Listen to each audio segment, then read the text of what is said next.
Hello, my friends. Welcome back, or welcome to Thinking Differently with Kathy Rhodes. I'm Kathy. Thanks for joining us. I'm excited about today's topic because the other day, my husband and I went on a date. So yeah, I'm going to tell you about our date. It was very unique. It was very original. We'd never done it before. We toured an organic farm. An organic farm. Well, what is an organic farm? That is a great place to start. So an organic farm by definition means that they do not use any synthetic fertilizers, no pesticides, no genetic engineering like biotechnology, okay, to help cows grow super fast. There's another thing called ionizing radiation. That sounds horrible, right? Well, how about sewage sludge? That sounds even worse. They don't use any of that. Okay, an organic farm does not use any of those processes or practices. Instead, what they do is they conserve biodiversity and they promote soil fertility, ecological balance, and they cycle their resources. You know, it's kind of like rotating your plants. That's what they do, but not only with their plants, with their animals as well. Quick side story before I continue on with our farm tour. My husband John, 13 years ago, had cancer. He had a form of lymphoma. Lymphoma is, I don't really know what it is. That it was not something I cared to really research, but what he had that led us to understand the cancer was he had this giant mass in the center of his chest cavity, and it was pushing down on his vena cava vein. That's like the major vein that allows the blood to flow from your appendages back to your heart and your brain, and his was kind of clogged, so the blood was not coming from his hands back to his heart and brain. It actually caused a blood clot in his left arm. I mean, it was a lot of craziness that was happening. But when we dug into it more to figure out how did this happen, it was because he was taking care of some athletic fields for a university, and he used Roundup every day. You know, Roundup, that pesticide, that spray that you put on your lawn to kill the weeds, or you put in your garden to kill the weeds. Yeah, he was using Roundup, and he obviously did not have enough protective material on, and it affected him. It's a known issue. Roundup will create lymphoma. Well, those chemicals, those pesticides that we know affects human beings, that we have documented cases of the cancer that it creates. Our animals are eating pesticides that are used on most farms. This isn't good. This isn't good because it's going to come into us when we eat those animals. Or the plants that are sprayed with pesticides. We're going to consume it when we eat those items. So, knowing the danger of pesticides, knowing what it's already done to my family, of course, made me much more curious to really check out an organic farm. What we did is we visited Coon Valley, Wisconsin, about an hour from our house. A farm, the name of the farm is St. Bridges Meadows. That was the farm. By the way, you know, here's their logo, here's their website. Definitely check them out. When I talked to Caitlin, the wife, the farmer's wife, she said, I'm going to quote her because this is so good. She said, "We strive to put back what we take out of the land." In other words, if the cows eat the grass, then leave the manure. The grass is going to flow through the cow, right? It comes back out, so leave the manure. You know, this way, she went on to say, this way that we can improve the soil health, we improve the pasture health, the animal health, and our health. It's all one beautiful cycle. It really is. And when we go back in time, this is exactly how farms worked. We rotate the crops, we rotate the animals. So the animals are rotated every single day to a new plot of land. We got to do this. We got to ride on the tractor and find the cows out in the acreage, and we opened the gate to the new plot of land. Oh, they were ready. They were hungry. This was their feeding time, right? And as soon as we opened the gate, they stampeded into the area where the tall grass was growing and ready for them. Makes total sense to me. Cows eat grass. Cows eat every day. You don't need a lawnmower when you have cows in the yard, right? All right, well, here's some facts about a cow who does eat grass every day of his life. He gains about 1.5 pounds every day. So it takes about 20 to 26 months to fully mature the cow. Now, for those cows that eat other things than just grass, primarily corn, or whatever junk might be laying around, well, they gain about 7 pounds a day. That means it takes about 13 months for those cows to mature. That's almost a year difference. That's almost a year difference. I see why some farmers want to speed up the process a little bit, because they're moving more cows. That means they're getting paid more, right? At our expense. At our expense. This is important for us to know. What are you buying? What are you eating? It's more than just eating a corn-fed cow. It's also a chemical-fed cow. I know there's been stories how some cows are fed candy. Really? Sugar. Sugar. All right, well, let's back up a little bit and let's go through some key words here that we need to watch for when we're purchasing our meat. And more than just meat, I'll go into some other types of animals and other types of words. The first word I want to draw to your attention, actually it's a phrase, is grass-fed and finished. Grass-fed and finished. That's the phrase that you want to look for when you're purchasing your meat, your cows. A grass-fed and finished cow means that they are fed grass from the day they're born until the day they die, every single day. Now, there's a difference. Sometimes we see only grass-fed cows. What that means is those cows are fed grass from the day they're born until about 2 weeks before slaughter. 2 weeks before slaughter, they're suddenly given corn. I mean, do the math, okay? If they're going to gain 7 pounds a day for the last 14 days of their life, that's over almost 100 pounds that they're going to gain in the last 2 weeks. The farmer is paid by the pound of the animal. They're going to get paid more versus the 20 pounds that a grass-fed and finished cow is going to gain. Well, that corn or stuff that the cow is fed in the last 2 weeks of their life, that gets passed on to us. We're going to eat the meat. That meat is affected by what that cow is eating. So we don't want to buy just only grass-fed cow meat. We want to buy grass-fed and finished. Now, if you ever buy things like beef sticks, Paleo Valley and Chomps, 2 different beef sticks that will say right on the packaging, grass-fed and finished. That's important. It's important to know. Now in the grocery stores, I have definitely seen grass-fed packaging. I've seen nothing, like it doesn't say grass-fed at all, so who knows what that is. I've never seen grass-fed and finished ground burger, steaks, stew meat. The only time I can get grass-fed and finished is when I go to the organic farm. So, do you know a farmer? Do some Googling. Maybe there is an organic farm around you. Or you know what? St. Bridges Meadows does ship as well. So it might be worth it to invest a little bit and not only your money, but your time, your research, your knowledge, so that you're getting the best food. By the way, it does taste better. There's less grease. We used to fill a whole tin can of grease when we would brown some hamburger. The other day, my husband said, I've got no grease to drain. The color is different. It's like pinker, deeper, not even pink, maybe like a deeper red. There's definitely a difference when you have a grass-fed and finished cow meat. Okay, the next word I want to talk about is more related to different birds like chickens, turkeys, well, I guess even hogs. Okay, so this word is pastured. P-A-S-T-U-R-E-D, pastured. Many times when you're looking at different chickens or their eggs, you'll see cage-free.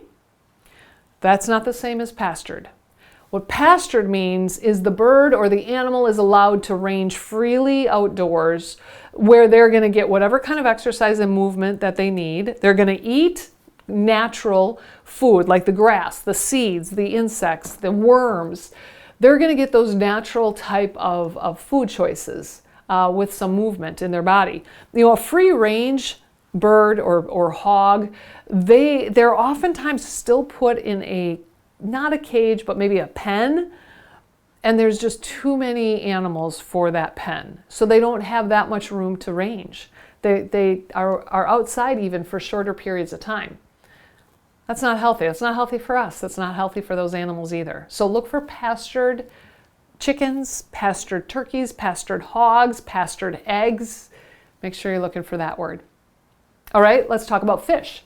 Fish, wild caught fish is exactly what you want. I mean, think about going out fishing on the lake or going ice fishing or whatever kind of fishing, catching your own fish, taking it home, filleting it, and eating it. That's a wild caught fish. These fish, it's like chickens who are pastured. These fish are free to swim. They find their own food. They find it in very natural settings. They're free from antibiotics. Hopefully they're free from pesticides, but sometimes there's some farm field runoff that affects that. But they're definitely free from artificial dyes. I mean, when you go to a farm, a fish farm, you're gonna see some very blue water. Well, that's artificially dyed. They're going to be given antibiotics to keep them healthy. They're going to be in a very compact space to live. Again, they don't have that free range to swim as they feel needed. They're going to have more diseases when they're farm raised. So look for wild caught fish anytime you buy fish. And then there's the word organic. I already mentioned organic means no fertilizers, no pesticides. The GMO is more naturally created, like through the manure, okay? Very controlled everything, so they do crop rotation. They weed instead of spray for weeds. They use the birds and the insects and even traps to kind of manage any other animals that might be dangerous for the animals they're trying to nurture. I think of foxes or wolves or I don't even know what else is dangerous to maybe a chicken, but they're trying to control it in a very natural setting. Now that's what the word organic means. What other words might you see? Well, you might see the word natural or conventionally grown. Be careful. That doesn't mean organic. They can hide things in those words. EWG is an organization, Environmental Workers Group is what it means. So EWG.org, great website. Check it out. They have a great app. It's kind of like the Yucca app. If you've ever heard of the Yucca app, Y-U-K-A, these are apps that you can scan your different foods. So when you're in the grocery store, you can scan different foods through the barcode, and it'll tell you how healthy it is. Everything from, ooh, this is very salty, or this has a lot of sugar, or this has some very dangerous toxins. It'll tell you all of it. So EWG has an app, Yucca has an app, but EWG goes on and gives you a lot of information about everything, like the soil and the water and the air quality. So there's a lot of benefit to look at what they've researched. But they always put out every year the Dirty Dozen and the Clean 15. So here on the screen, I recommend that you take a screenshot of this. Keep this image in your phone so that you have it when you're in the grocery store. What is it? Well, the Dirty Dozen, these are 12, maybe 14 different food items that the EWG recommends you always buy organic. Always buy organic spinach, berries of any sort. Kale, grapes, peaches, cherries, nectarines, pears, apples, potatoes, colored peppers, green beans. Always buy organic because these items are going to soak in everything that's fed to them. So if they are fed water with a pesticide of some sort, it's going to get into the food item, not just on the outside of the food item. So always buy organic. Now then there's another category called the Clean 15.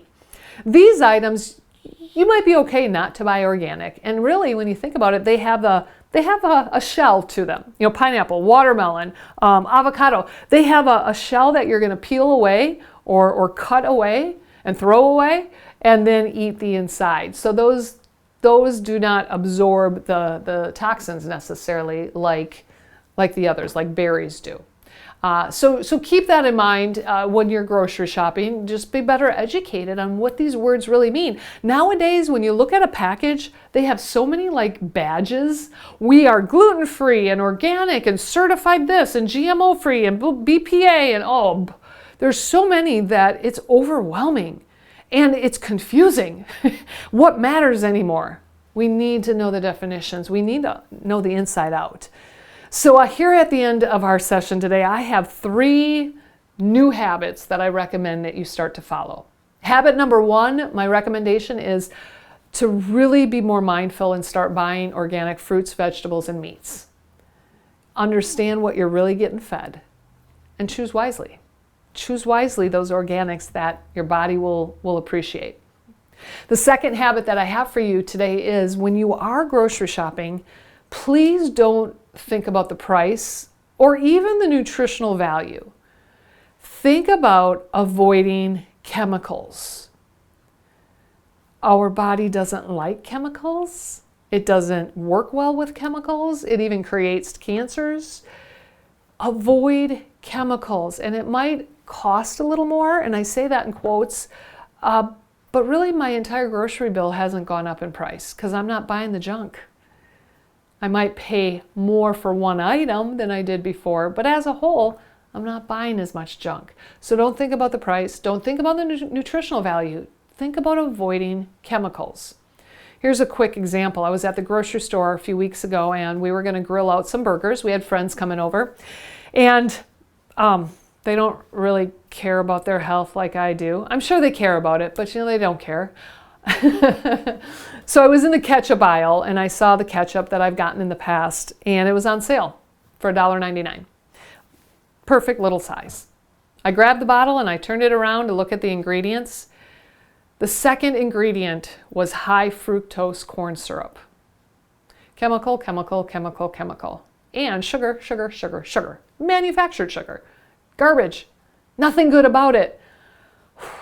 I could not get myself to buy it, to feed it to our friends. So I inconvenienced myself a little bit.